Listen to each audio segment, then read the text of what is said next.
Telugu cinema ఇండస్ట్రీలో mega కుటుంబం అంటే ఎంతో మందికి ఇష్టం, గౌరవం అన్నీ ఉన్నాయి. మెగా కుటుంబం మెగాస్టార్ చిరంజీవి నుంచి మొదలైంది. మెగాస్టార్ చిరంజీవి ముగ్గురు అన్నదమ్ముల్లో పెద్దవాడిగా మెగాస్టార్ చిరంజీవి, చిన్నవాడిగా పవర్ స్టార్ పవన్ కళ్యాణ్. ఇలా వీళ్ళ ముగ్గురు ఒకరు సినిమాలో మెగాస్టార్ అయ్యి, ఇంకొకరు పవర్ స్టార్ అయ్యి, ఇంకొకరు మెగా బ్రదర్ గా చిన్న చిన్న క్యారెక్టర్ ఆర్టిస్ట్ గా వ్యాపారాలు చూసుకుంటూ ఉన్నారు. అలాగే చిరంజీవి కొంతకాలం రాజకీయాల్లోకి వచ్చి తర్వాత దూరం అవ్వగా ఇప్పుడు పవన్ కళ్యాణ్ రాజకీయాల్లో ఉంటూ సినిమాలు చేస్తూ ఇలా ముగ్గురు అన్నదమ్ముళ్ళు ఎవరికి తోచిన దారుల్లో వాళ్ళు ఎంతో బిజీగా ఉన్నారు. వీళ్ళ ముగ్గురు ఒక్కొక్క పనిలో ఒక్కొక్క దారిలో బిజీగా ఉన్నప్పటికీ వాళ్ళలో వాళ్లకు కుటుంబానికి ఏమైనా వచ్చినప్పుడు వాళ్ళ ముగ్గురు అన్నదమ్ములు ఒకటిగానే ఉంటారని అంటారు. అలాంటి సంఘటన ఒకసారి మెగాస్టార్ చిరంజీవి లైఫ్ లో జరిగిందంట. మెగాస్టార్ చిరంజీవి చెన్నైలో ఒక ఇల్లు కొనుక్కుని ఫ్యామిలీ మొత్తాన్ని అక్కడ తీసుకుని వెళ్లి చిరంజీవి చెన్నై దగ్గరలో ఎక్కడో ఒక షూటింగ్ కి వెళ్లి వస్తూ ఉండేవాడట. చిరంజీవి తన కారులో డ్రైవర్ ని పెట్టుకుని వెళ్లి వచ్చే టైంలో ఆ దగ్గరలో ఒక గ్యాంగ్ చిరంజీవి డ్రైవర్ దగ్గర చిరంజీవి గారిని ఏదో ఒకటి అంటూ చిరంజీవిని డిస్టర్బ్ చేస్తూ ఉండేవాళ్ళంట.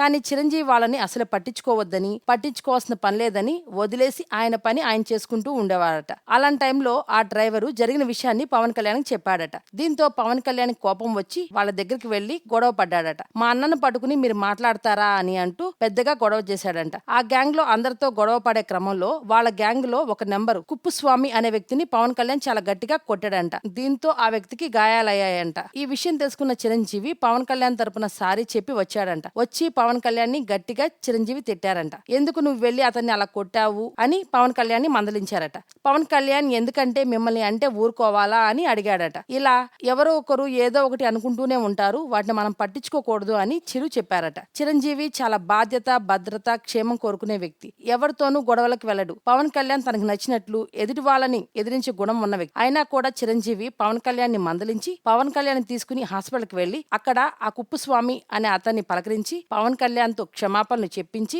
అతని హాస్పిటల్ ఖర్చులు అవన్నీ చిరంజీవి పెట్టుకుని పవన్ కళ్యాణ్ తీసుకుని ఇంటికి వచ్చారట. అన్న మాట కాదనలేక పవన్ కళ్యాణ్ చిరంజీవి ఎలా చెప్తే అలా, ఇష్టం ఉన్నా లేకపోయినా అలాగే చేసేవాడట. ఇలా చిరంజీవి మొదటి నుంచి కూడా సౌమ్యమైన మనసు కలిగి ఎక్కడా కూడా ఎవరి మీద నెగిటివ్ గా కామెంట్స్ కూడా చేయడు. కానీ నాగబాబు, పవన్ కళ్యాణ్ అలా కాదు. వీళ్ళిద్దరికి కోపం కొంచెం త్వరగానే వస్తుంది. నాగబాబు నోటితో సమాధానం చెప్తే పవన్ కళ్యాణ్ ఇంకా సూటిగా వెళ్లిపోయి గొడవ పడి సమాధానం చెప్పాలనుకుంటాడు. ఈ వీడియో గురించి మీ సలహాలను కామెంట్ రూపంలో తెలియచేయండి. ఈ వీడియో కనుక మీకు నచ్చినట్లయితే లైక్ చేయండి, షేర్ చేయండి, మరియు తప్పకుండా సబ్స్క్రైబ్ చేయండి.